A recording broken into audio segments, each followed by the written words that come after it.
might be thinking that I just don't have the time. I haven't got time to do the things I need to do. Maybe you said to yourself, I'll start on Monday. I'll do it after the holiday, or when the kids go back to school, or when I feel that things have settled down a little bit, or when I've got more energy. But that time never comes. If that's how you're feeling, then this video is for you, because time may not actually be the problem. So hello, my name is Catherine. I'm a block therapy instructor and fascia alignment coach, and I use block therapy's tools to support myself with any tightness, stiffness or tension I might feel in my body.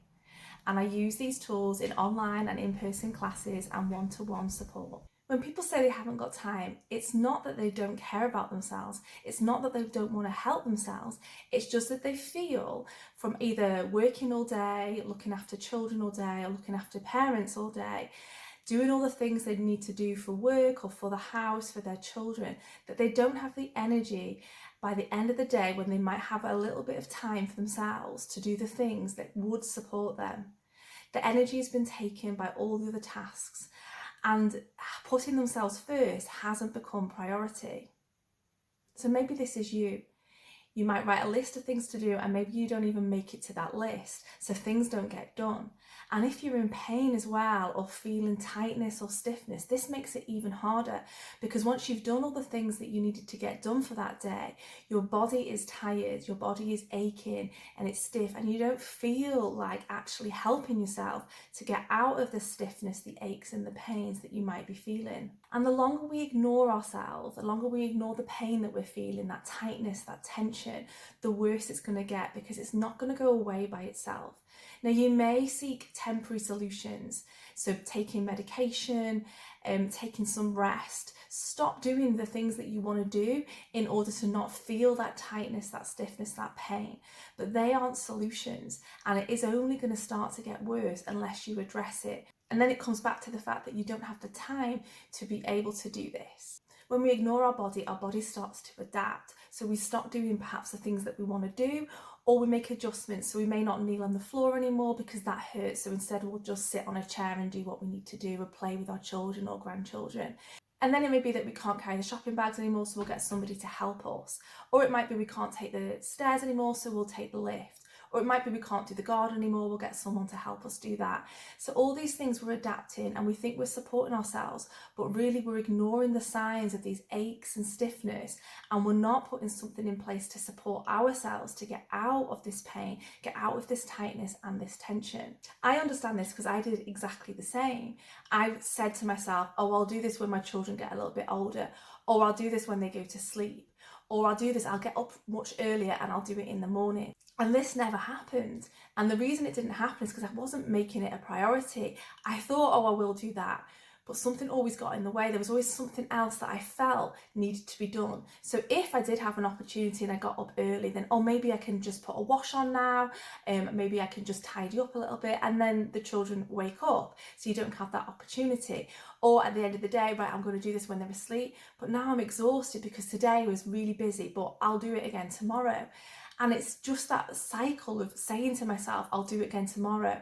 And my pain was creeping up on me, and it kept hurting more and more until one day it got too bad that I couldn't ignore it anymore. And when the pain struck and it was so bad, I wasn't able to do all the things that I could do before. And even trying to help myself was now impossible. So I need to then go and get support from outside. So I visited a chiropractor to support me, and I wasn't able to help myself. Looking back now, I realised that there was little tiny warning signs telling me that my pain was getting worse and worse, and I just kept ignoring those twinges, those aches, maybe that time when it stopped me doing something, but then it was okay after a few moments after I rested. Those were warning signs that my body needed me to look at what's happening, to make myself a priority. But I didn't listen until it was too late, and I had to listen. The pain kept returning because I wasn't addressing it, I wasn't helping it. So this is where I needed to put things in place to support my body so that the pain wouldn't return. And that's when block therapy came in for me. Block therapy deals with the connective tissue, the fascia in the body, and it helps to create space in the body that's been lost due to the way that we stand, the activities that we do. And it also connects you to that breath. So I have been breathing from the chest muscles rather than the diaphragm, and this gave my body less oxygen. So by learning to breathe diaphragmatically, creating the space in the body, I was able to help my body to heal. Therapy taught me so many things, but it taught me to listen to my body. We search for the pain, we become pain seekers. We seek out the pain to be able to breathe it out of the body. Our bodies start to compress over time, our shoulders round forward, we collapse into our core, we're not standing necessarily correctly, shifting our weight to one side, the angle of our feet.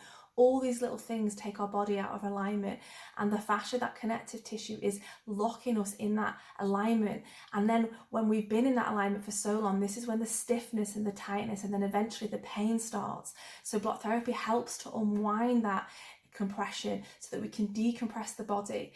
And we need to cover the whole of the body regardless of where the pain is, because everything is connected. And even though you may have lower back pain like me, or knee pain, foot pain, shoulder pain, everything's going to be connected. So we need to take that full body approach. So this isn't about forcing either, it's about persuading. So we listen to the body in the classes we do, so that we only take our body to places where it feels safe. So our breath is always guiding us.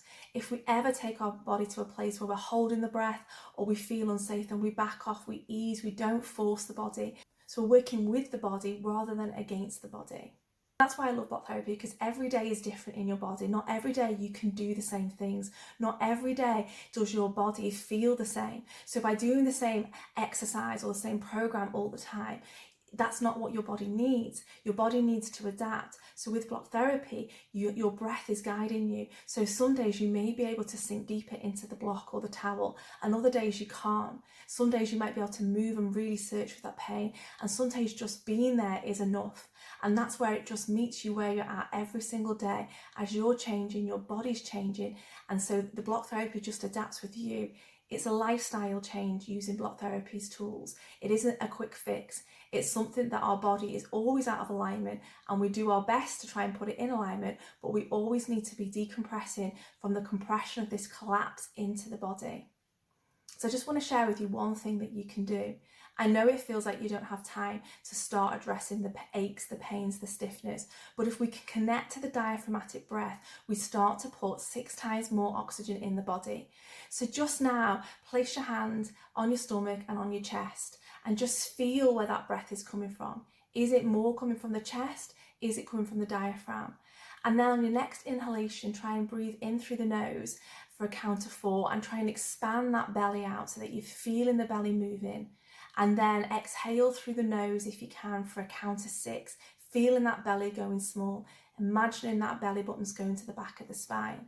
And keep breathing in for a count of 4 and out for a count of 6, just to get that breath moving. This might not feel comfortable, it might be really difficult to breathe out for a count of 6, but do it, keep practicing, and the more that you connect to this diaphragmatic breathing, the more this will become your normal breath. We were born breathing diaphragmatically, but then over time, due to stress, pain, and we've been holding our breath and breathing from these upper chest muscles, and that causes tension in the body, less oxygen in the body, so the cells can't function correctly. So try this breath, even if you just do 10 breaths. Every time you're feeling that pain, that tightness, that twinge, just stop for a moment and take 1 to 3 breaths, just feeling that breath expanding in the belly, and then exhaling and really making that belly small, like you're squeezing out a sponge. And notice how the tension might shift. Maybe your shoulders drop, maybe you relax your face. Just notice how that breath helps you. And the more that you notice how it helps you, the more you'll want to do it. Because when you start to introduce things that support you and you can fit them in between doing all the tasks that we need to do, this then starts to become a habit, and that habit can stay with you because it's helping you connect to your body, but it's also helping you to release that tension that you're holding in your body.